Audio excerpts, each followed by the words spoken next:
Hello everyone, this is पुरुष अनुथरिया। आज हम स्टार्ट करने वाले हैं क्लास 9th एनसीईआरटी साइंस का चैप्टर नंबर 2। क्या हमारे आसपास के पदार्थ शुद्ध हैं? Is matter around us pure. इसका पार्ट 1 मैं ऑलरेडी अपने चैनल पर डाल चुका हूँ। अपन पार्ट 2 के बारे में डिस्कस करेंगे। अभी आगे से स्टार्ट करते हैं अपन। तो आज का हमारा टॉपिक स्टार्ट होता है विलयन क्या है। ठीक है, ये अपना टॉपिक है विलयन क्या है। विलयन दो या दो से अधिक पदार्थों का समांगी मिश्रण है। विलयन किसे कहते हैं? दो या दो से अधिक पदार्थ जो होंगे वो समांगी मिश्रण होंगे। ठीक है, एक दूसरे में आराम से मिश्र हो जाएंगे। ठीक है, मिश्रित हो जाएंगे। आप प्रतिदिन बहुत प्रकार के विलयनों को देखते होंगे। बिल्कुल सही बात है। नींबू जल हो गया, सोडा जल हो गया, आदि विलयन के उदाहरण हैं। प्राय हम एक विलयन को ऐसे तरल पदार्थ के रूप में विचार करते हैं जिसमें ठोस, द्रव या गैस मिले हों। तो विलयन के वर्ड आते ही सबसे पहले हमारे माइंड में आता है कि वो लिक्विड होगा। ठीक है, विलयन का इन सेंस लिक्विड होगा। जैसे कि सबसे पहले एग्जांपल दे रखा है नींबू जल, सोडा जल। ठीक है, जल में नींबू डाल लिया अपन ने और जो भी नमक वगैरह वो सब डाल के नींबू जल बना लिया हमने, सोडा जल हो गया। ठीक है, लेकिन उसके अलावा प्रकृति में क्या होता है, ठोस विलयन भी पाए जाते हैं मिश्र धातु के रूप में। ठीक है, गैसीय विलयन पाए जाते हैं। वायु जो होती है, ठीक है, वो भी जो है वो गैसीय विलयन है। वायु में जो है बहुत सारे जो है कई सारी गैसेस मिक्स होती हैं इसमें। अपनी जो जनरल वायु होती है उसमें ऑक्सीजन पाया जाता है, नाइट्रोजन पाया जाता है। ठीक है, कार्बन डाइऑक्साइड पाई जाती है, कई सारे जो हैं गैसेस पाई जाती है। तो ये भी एक विलयन है। एक विलयन के कणों में समांगिकता होती है। बिल्कुल समांगिकता ज़रूरी है। ठीक है, सेम कंपोनेंट की होनी चाहिए। उदाहरण के लिए नींबू जल का स्वाद सदैव समान रहता है। बिल्कुल सही बात है। ये नहीं कि आपने एक गिलास में आपने बनाया नींबू जल, तो आपने एक चम्मच निकाला, ठीक है, अच्छे से घोल लो उसे, एक चम्मच निकाला और आपने आधा खत्म कर दिया, उसके बाद भी एक चम्मच निकाला, तो उसका टेस्ट जो रहेगा वो सेम रहेगा। ठीक है, लेकिन आपको बशर्ते घोलना है, ऐसा नहीं कि वो जम जाए या वो, ऐसा नहीं। ठीक है, यह दर्शाता है कि इस विलयन में चीनी और नमक के कण समान रूप से वितरित हैं। बिल्कुल सही बात है, क्योंकि जिस तरीके से तलहटी में चीनी के या नमक के कण हैं उसी प्रकार से ऊपरी लेयर में है, लेकिन बशर्ते आप जो है उसे अच्छे तरीके से घोलना है। ठीक है, घोलने के बाद यूज करें तो सेम रहेगा वो। किसी विलयन को दो भागों विलायक और विलेय में बांटा जाता है। तो इसमें पहला हो गया विलयन में, पहला हो गया विलायक। विलायक का इन दी सेंस है कि जो ज़्यादा मात्रा में होता है। ठीक है, जैसे कि अपन जल में डाला नींबू, तो जल क्या हो गया, विलायक हो गया। नींबू क्या हो गया, विलेय हो गया। ठीक है, जो जिसमें मिक्स हो रहा है, बड़ी मात्रा में जो मिक्स हो रहा है वो विलेय हो गया। ठीक है, विलयन का वह घटक जिनकी मात्रा दूसरे से अधिक होती है, जो दूसरे घटक को विलयन में मिलाता है उसे विलायक कहते हैं। बिल्कुल सही बात है। ठीक है, जैसे कि आपने ये भगोनी, इसमें वाटर लिया, ठीक है, वाटर, तो आपने क्या है कि नींबू का आधा हिस्सा काटा, ये नींबू का आधा हिस्सा, जब इसे स्क्वीज़ करोगे, आप स्क्वीज़ करोगे तो ये जो इससे निकला वो हो गया विलेय। ठीक है, इससे जो स्क्वीज़ होकर निकले वो विलेय हो गया, और ये जो अपना क्या हो गया, विलायक हो गया। ठीक है, विलयन का वह घटक प्राय कम मात्रा में होता है, हाँ ठीक है, वो विलेय होता है। अपन ये भी देख लेते हैं मिश्र धातु। ये धातुओं के समांगी मिश्रण होते हैं जिन्हें भौतिक क्रिया द्वारा अवयवों में पृथक नहीं किया जा सकता है। बिल्कुल सही बात है। स्टील जो है, स्टील बन गई, मिश्र धातु बन गया। अब स्टील में से अलग अलग नहीं कर सकते कि स्टील जो जिन जिन चीज़ों से मिलकर बनी होती है उनसे हम अलग अलग नहीं कर सकते। ठीक है, जिस तरीके से पीतल का एग्जाम्पल दे रखा है, तो पीतल जो है जिंक और कॉपर से मिलकर बना होता है। तो जिंक जो होता है उसमें 30% होता है और कॉपर जो होता है वो 70% होता है, लेकिन मिक्स होकर वो बन गया पीतल। अब हम उसे भौतिक रूप से अलग नहीं कर सकते क्योंकि वो मिक्स हो गए एक दूसरे में अच्छी तरीक़ा से। ठीक है, लेकिन फिर भी मिश्र धातुओं को मिश्रण माना जाता है क्योंकि अपने घटकों के गुणों को दर्शाते हैं। बिल्कुल सही बात है। ठीक है, और पृथक पृथक संगठन रखते हैं। बिल्कुल सही बात है। ठीक है, स्टील में अलग अलग कई सारे पाए जाते हैं, उनका अलग अलग संगठन रहता है। पीतल में पाए जा रहे जिंक और कॉपर, इनका अलग संगठन है। इस तरीके से अलग अलग संगठन रहता है। ठीक है, उदाहरण के लिए चीनी और जल का विलयन एक तरल घोल में ठोस का उदाहरण है। बिल्कुल सही है। इसमें चीनी विलेय है और जल विलायक है।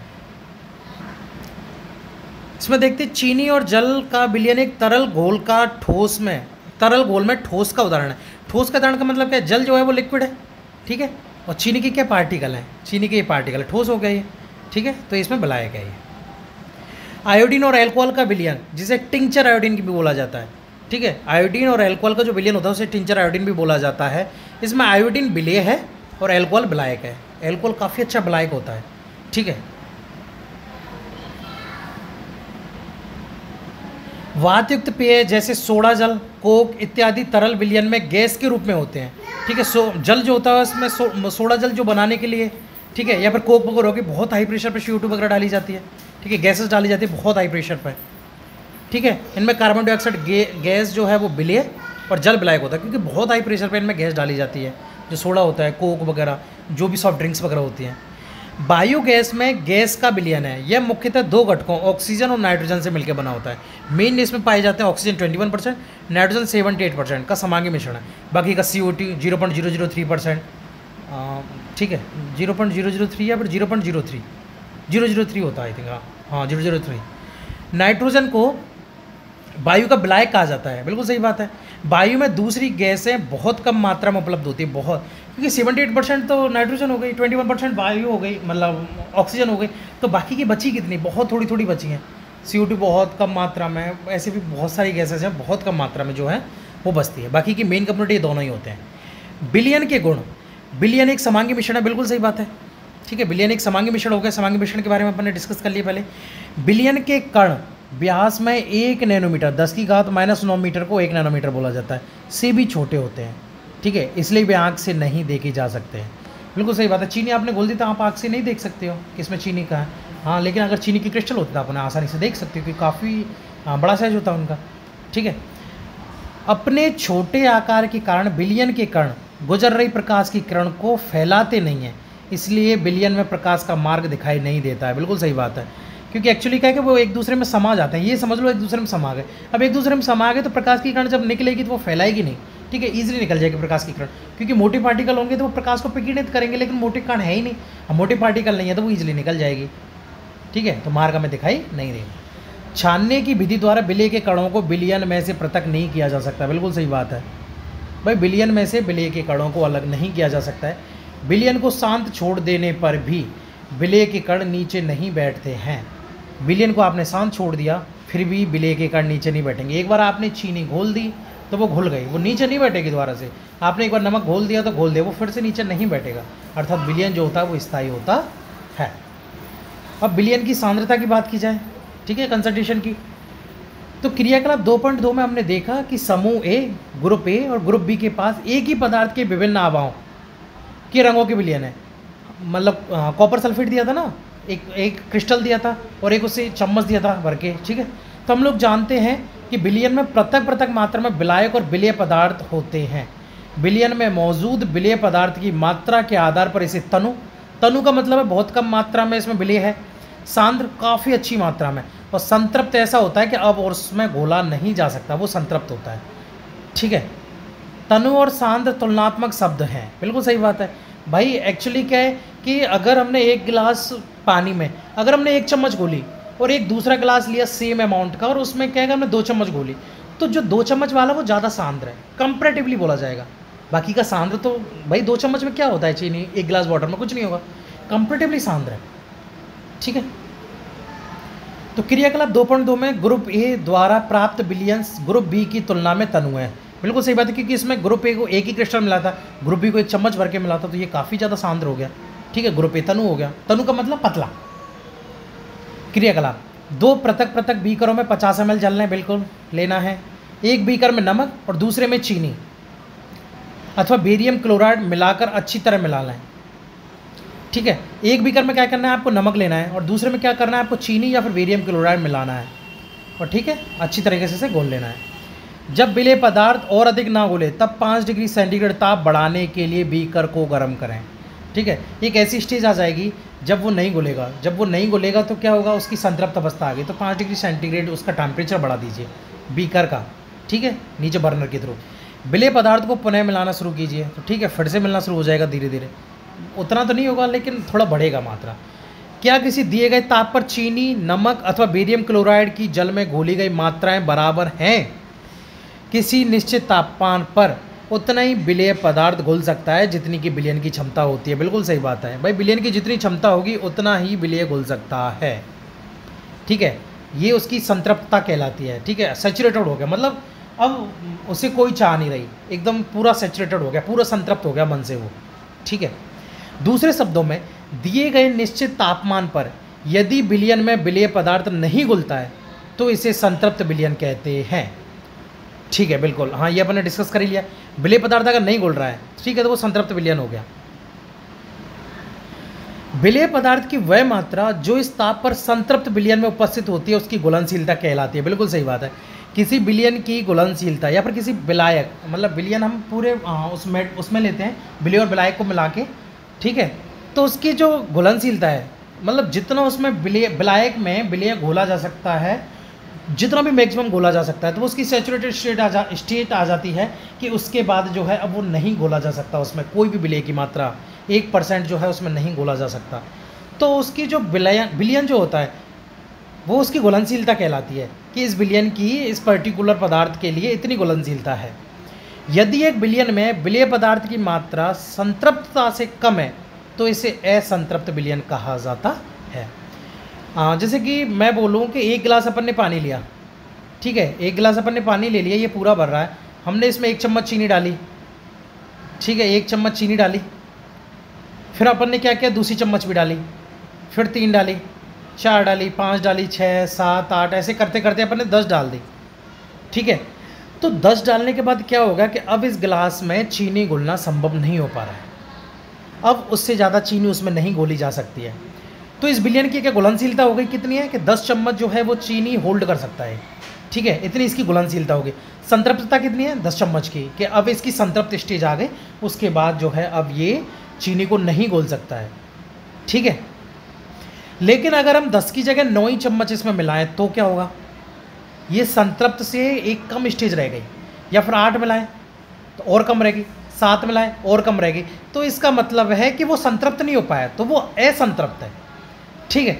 यदि विलयन में विलेय पदार्थ की सांद्रता संतृप्त स्तर से कम हो तो इसे असंतृप्त विलयन कहा जाता है। बिल्कुल ठीक है। अरे क्या 2 बार दे रखा है, ठीक है, हाँ वो सांद्रता के बारे में, ठीक है, कंसंट्रेशन, वो संतृप्तता ही होती है। यदि आप किसी विशिष्ट ताप पर एक संतृप्त विलयन लें तथा उसे धीरे धीरे ठंडा करें तो क्या होगा। उपरोक्त किए गए क्रियाकलाप से हम कह सकते हैं कि दिए हुए एक निश्चित तापमान पर पृथक पृथक पदार्थों की विलयन क्षमता भिन्न भिन्न होती है। बिल्कुल सही बात है भाई। नमक का जो टेम्परेचर है या फिर उसका अलग टेम्परेचर की, मतलब अलग टेम्परेचर तक बढ़ जाएगा। रही बात चीनी, तो चीनी क्या होती है कि ठंडा पानी लो आप तो चीनी जो है वो ईजिली कम घुलेगी, लेकिन आप अगर गर्म पानी लोगे तो चीनी ईजिली घुल जाएगी, ठीक है, और गर्म करोगे तो थोड़ा और घुल जाएगी। तो वो फ़र्क पड़ता है उसकी स्टेज के ऊपर कि किसी पदार्थ की क्या कंडीशन है या किसी प्रकार की जो क्षमता है वो कैसी है। विलायक की मात्रा द्रव्यमान अथवा आयतन में घुले हुए विलेय पदार्थ की मात्रा को विलयन की सांद्रता कहते हैं। तो इसका मतलब है कि विलायक की मात्रा है कि अगर जैसे कि 1 गिलास वाटर लिया, ठीक है, 1 गिलास वाटर में जितने भी अपन ने चीनी ली, जैसे कि 10 चम्मच चीनी ली, तो वो उस विलयन की सांद्रता कहलाएगी, ठीक है। 1 गिलास जल में हमने 10 चम्मच चीनी डाली, वो संतृप्त स्टेज आ गई, या फिर जो भी स्टेज नहीं आई, जैसे कि 8 चम्मच डाली अपन ने, ठीक है, अपन 10 पर नहीं पहुंच रहे, तो विलायक की मात्रा में घुले हुए विलेय पदार्थ की मात्रा, मतलब 1 गिलास जल में हमने 8 चम्मच जो है चीनी डाल दी, तो ये जो मात्रा है वो विलयन की सांद्रता कहलाएगी। 7 चम्मच डाली तो विलयन की सांद्रता 7 चम्मच रहेगी, ठीक है। वो पर्टिकुलर विलयन की अलग अलग गिलास लें, जैसे कि 1 गिलास में अपन ने 1 चम्मच डाला, एक दूसरे में 2, ऐसे करते करते अपन ने 10 गिलास में डाला, तो ठीक है, उनकी पर्टिकुलर सांद्रता है। जो जिसमें 8 चम्मच डाला तो उसकी सांद्रता 8 चम्मच की हो गई, ठीक है। जिसमें 6 चम्मच डाला उसकी 6 चम्मच की, जिसमें 10 की हो गई उसमें 10 की हो गई। विलयन की सांद्रता को दर्शाने की बहुत सी विधियां हैं, लेकिन हम यहाँ सिर्फ 3 विधियों के बारे में चर्चा करेंगे। पहली है द्रव्यमान विलयन के द्रव्यमान प्रतिशत। तो ये पहला हो गया द्रव्यमान का विलयन के द्रव्यमान के सापेक्ष, और दूसरा हो गया द्रव्यमान का विलयन के आयतन के सापेक्ष। तो ठीक है, पहले में क्या हो गया, विलेय पदार्थ का द्रव्यमान बटे विलयन का आयतन, सॉरी विलयन का द्रव्यमान इंटू 100, ठीक है। ये क्या है, विलयन का द्रव्यमान के सापेक्ष हो गया। लेकिन विलयन के आयतन के सापेक्ष करें तो क्या करें, विलेय पदार्थ का द्रव्यमान बटे विलयन का आयतन इंटू 100, ठीक है। ये ऊपर वाला द्रव्यमान है, द्रव्यमान ये तो विलेय का द्रव्यमान रहेगा फिर, ठीक है। अगर विलयन के द्रव्यमान के सापेक्ष है तो विलयन का द्रव्यमान आ जाएगा नीचे इंटू 100, अगर विलयन के आयतन के सापेक्ष है तो विलयन का आयतन आ जाएगा इंटू 100 आ जाएगा, ठीक है। ये हो गया। तीसरा हो गया विलयन के आयतन और आयतन के सापेक्ष, तो विलयन का आयतन, ठीक है, और दूसरे का भी आयतन, तो इसमें क्या हो गया, विलेय का आयतन विलयन का आयतन इंटू 100, ये हो गया, बस फिनिश, ठीक है। ऊपर विलय लेना है, नीचे विलयन लेना है, वो जैसा ही पूछे, विलेय का द्रव्यमान विलयन का आयतन, विलेय का द्रव्यमान विलयन का द्रव्यमान, विलेय का आयतन विलयन का आयतन, ये 3 स्टेज अपनी, ठीक है। 1 बिलियन के 300 ग्राम विलायक जल में 40 ग्राम साधारण नमक विलेय है। ठीक है, तो विलायक का इन द सेंस मतलब जल हो गया 320 ग्राम और इसमें नमक मिलाया ओनली 40 ग्राम। विलयन की सांद्रता का परिकलन कीजिए। तो ठीक है, अपन ये देख लेते हैं। इसमें एक्चुअली क्या है, विलयन का अगर इसमें द्रव्यमान निकालेंगे तो विलयन का द्रव्यमान कैसे निकलेगा, 320 ग्राम विलायक प्लस 40 ग्राम विलेय, दोनों को मिला के तो विलयन बनेगा ना, तो 360 ग्राम हो गया ये। ठीक है, तो इसमें पहला फॉर्मूला लग जाएगा, ये पहला वाला, ये विलेय पदार्थ का द्रव्यमान विलयन का द्रव्यमान, तो ये हो गया इंटू 100 हो जाएगा। तो ये हो गया विलयन का द्रव्यमान प्रतिशत, विलेय पदार्थ का द्रव्यमान विलयन का द्रव्यमान इंटू 100, तो 40/360 इंटू 100, तो 11.1% इसका सांद्रता आ गया। ओके, आगे की चर्चा अपन अगली वीडियो में करेंगे। Okay, thank you.